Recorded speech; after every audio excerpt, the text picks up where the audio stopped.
Pemirsa, kita tahu jika stroke termasuk penyakit berbahaya yang tak pandang bulu. Pria, wanita, tua ataupun muda bisa berisiko terkena penyakit yang biasanya diakibatkan oleh komplikasi penyakit kronis seperti darah tinggi, kolesterol, atau diabetes juga penyakit jantung. Menurut Pusat Pengendalian dan Pencegahan Penyakit atau CDC bisa berakibat fatal bagi wanita. Namun bagi pria, penyakit ini justru berisiko menyerang di usia muda. Pola hidup sering dikambing hitamkan sebagai penyebab penyakit yang terjadi akibat terganggunya aliran darah ke otak, baik karena adanya sumbatan atau pecahnya pembuluh darah. Namun, meski stroke sangat mematikan, semua bergantung pada kecepatan tindakan saat seseorang mengalami serangan. Dan tentu bisa segera diatasi bila kita cermat dan memperhatikan tanda atau gejala awal kemunculan penyakit ini. Wajah terkulai, hilangnya fungsi tubuh pada satu sisi atau cadel adalah gejala umum yang mudah kita kenali. Namun selain gejala tadi, sebetulnya baik pria maupun wanita memiliki gejala lain yang wajib kita ketahui namun jarang kita perhatikan. Sehingga kadang kefatalan penyakit stroke sudah mencapai tahap lanjutan. Lalu seperti apa gejala lain stroke yang harus kita waspadai? Hidup Sehat akan mengupasnya untuk Anda.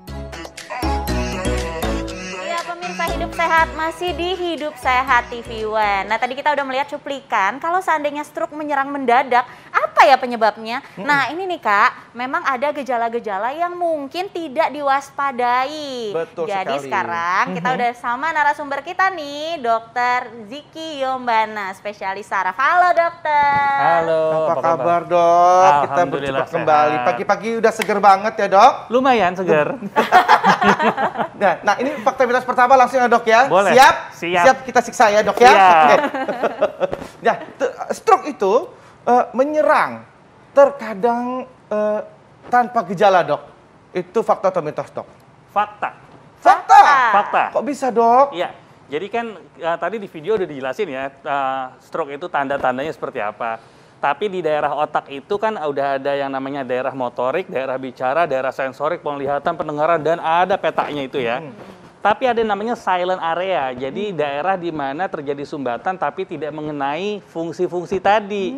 Biasanya ketahuannya ketika dilakukan secara insidental, ketika dilakukan CT scan atau MRI, loh kok pernah ada sumbatan ya? Ditanya, Bapak Ibu pernah stroke? Nggak pernah, ternyata sebetulnya udah pernah, tapi di daerah silent area atau daerah yang tidak memberikan gejala klinis. Nah itu gitu. di mana itu kira-kira silent area-nya dok? Itu macam-macam. Jadi kalau dalam bentuk misalnya ini CT scan atau MRI, itu ada gambar otaknya gitu ya. Itu ada polanya tuh, yang depan daerah motorik, yang belakang daerah penglihatan, daerah samping untuk pendengaran dan sensorik. Kalau tengah-tengah untuk daerah namanya ekstrapiramidal untuk koordinasi segala macam gitu ya.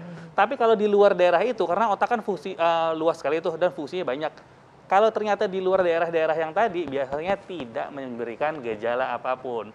Tapi tetap dia pernah kena stroke. Nah itu. Dan itu nggak merasa sakit atau apa gitu pada saat kena itu ya dok? Enggak, karena makanya tadi bilang tidak bergejala. Nah istilahnya silent area, silent, ya kan? Silent, benar-benar tidak ada tandanya.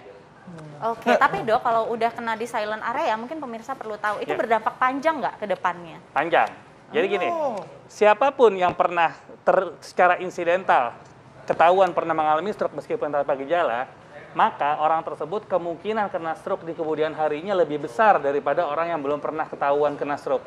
Nah, jadi orang yang pernah kena kemungkinan kena lebih besar. Jangan-jangan yang sekarang kenanya di silent area atau daerah yang tidak memberikan gejala, tapi berikutnya bisa lebih fatal. Oke, nah nih dok, ini ada fakta mitos berikutnya nih dokter. Sakit kepala dan keseimbangan tubuh mulai terganggu itu adalah salah satu gejala seseorang terkena stroke. Ini fakta atau mitos? Fakta. Fakta. Kita bicara fakta di sini kan tadi disebutkan dokter Nisa kan salah satu ya. Salah satu, betul. Jadi kalau orang yang mengalami sakit kepala yang mendadak, kemudian gangguan keseimbangan mendadak, dengan diiringi dia memiliki faktor risiko ya, misalnya dia ada hipertensi, diabetes, kolesterol, merokok, dan lain-lain, masih mungkin ini adalah salah satu tanda dari serangan stroke. Tapi jangan disamaratakan, wah setiap gangguan keseimbangan atau sakit kepala pasti stroke, ya nggak gitu juga. Oh gitu. Jadi tiba-tiba emang lagi kepala aja, mau stroke nih gitu. Takutnya kan nanti orang Belum gitu ya. tentu. Belum tentu kan ya dok. Iya. Jadi jangan panik dulu ya kalau emang lagi sakit kepala. Nah itu gimana tuh cara supaya mungkin kita merasa bahwa memang ini udah tanda-tandanya gitu. Apa perbedaannya mungkin dengan sakit kepala biasa? Ya, yang pasti yang namanya stroke itu kan kata-kata kuncinya adalah serangan. Serangan, ya. Serangan. Kalau serangan itu tidak memiliki apa ya, istilahnya nggak pakai ketuk Tanda-tanda pintu ya, gitu, nggak ada tanda. ada. Jadi muncul mendadak. Jadi siapapun yang mengalami sakit kepala muncul mendadak, usianya sudah faktor resiko stroke, artinya udah usia 40 ke atas itu, terus dia juga merokok, metaboliknya nggak oke.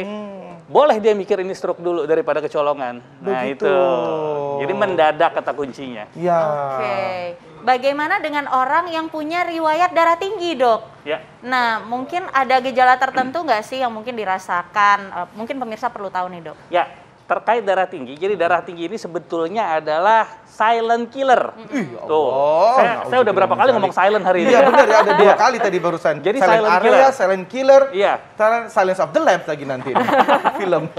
Jadi silent killer ini hipertensi atau tekanan darah tinggi yang selama ini mungkin masyarakat beranggapan, wah kalau tensinya naik sakit kepala segala macam, itu adalah salah. Oh. Jadi hipertensi tidak memiliki gejala apapun, tidak memiliki rasa apapun, sampai dia memberikan komplikasi. Komplikasinya bisa ke otak, bisa ke jantung, bisa gagal ginjal, bisa mata. Nah itu. Jadi kalau hanya hipertensi saja tanpa komplikasi, tidak ada rasanya. Nah jadi itu sebenarnya kalau tensi biasa itu kelihatan nggak sih sebenarnya kalau kita nih lagi hipertensi deh, gue ini ngerasa hipertensi gitu. Nggak mungkin. Nggak mungkin ada rasanya. Nggak mungkin ada rasa. Harus dicek. Harus dicek ya, jadi Harus dicek. mungkin tiap pagi itu kita kayak punya alat Ya, tensi iya, gitu benar ya. banget. Dicek secara periodik untuk menyimpulkan hipertensi atau tidak. Kalau ada yang bilang, wah kalau sakit kepala saya di tensi kok naik ya. Terbalik, karena sakit kepala tensinya naik. Bukan tensi naik jadi sakit kepala. Oh, begitu Ini kan penting. ada sakit, tertentu mungkin apapun itu mungkin membuat tensinya naik ya dok. Ya, apapun rasa tidak nyaman di dalam tubuh, baik itu sakit kepala atau cantengan pun Ya. akan membuat tensi naik. Oke. Nah, dok, jadi kan memang semua orang tuh kalau bisa di rumah punya satu oksigemeter ya, tensimeter. Tensimeter. Nah, jadi berapa kali kalau bisa dicek gitu, dok, dalam seminggu? Mungkin pemirsa perlu tahu. Ya biasanya sih kalau untuk awal-awal kita screening sekitar kurang lebih dalam 1 minggu kita lakukan tiap hari. Dan tiap dicek hari. pada jam yang sama dengan kondisi yang santai. Oh, Ya. jadi jangan lagi menggebu-gebu Benar, gitu ya. jangan habis lari, tensi ya pasti naik. Iya betul. Ini benar-benar lagi santai. Kira-kira itu sampai berapa sih dok? Maksudnya tekanan darah itu yang kadarnya itu yang normal deh. Yang normal. Tekanan darah yang normal sebetulnya kalau selama ini masyarakat tahunya adalah 120/80 ya. Sekali lagi itu salah. Oh, Karena yang normal adalah atasnya kita ngomong sistol adalah kurang dari 120. kurang dari 120 itu normal Iya, ya. ketika udah 120 yang selama ini udah terlalu ngetop itu adalah normal, itu Iya. sebenarnya adalah pre-hypertension. Udah mulai gejala menuju hipertensi. Jadi ambang batasnya itu adalah 120 bawahnya dok? Bawahnya yang penting di bawah 100. Di bawah 100. Iya. Oh. Gitu. Oke. Nah, nih dok, biasanya kalau misalnya orang yang obesitas, dok ya, Kamu aja kelebihan kayak berat aku, badan, kayak aku. Ya, enggak apa-apa. Tenang aja. itu biasanya tekanan darah tinggi apa tidak, dok?